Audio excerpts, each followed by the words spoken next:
Assalamualaikum warahmatullahi wabarakatuh. Sampurasun, wilujeng enjing kanggo pamirsa sadayana. Simkuring Fadila dina waktos ieu simkuring bade ngadugikeun warta-warta nu tos kajantenan dina poe Saptu kaping 24 Januari 2026. Kajadian Taneuh Uruk anu kacida dahsyatna nabrak kampung Babakan RT 5 RW 11 Kalurahan Pasir Kuning Desa Pasir Langu Kecamatan Cisarua Kabupaten Bandung Barat.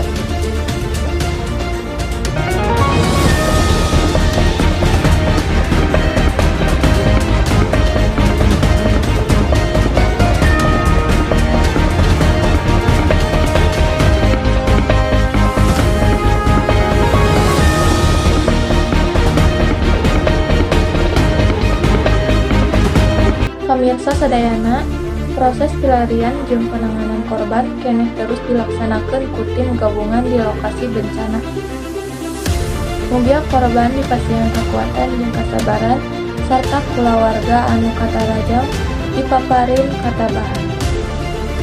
Urang sadayana dipihareup tetep waspada, utamana dina masa hujan anu berkepanjangan.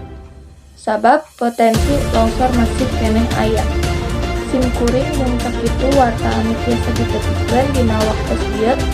Hatur nuhun perhatianana. Wassalamualaikum warahmatullahi wabarakatuh.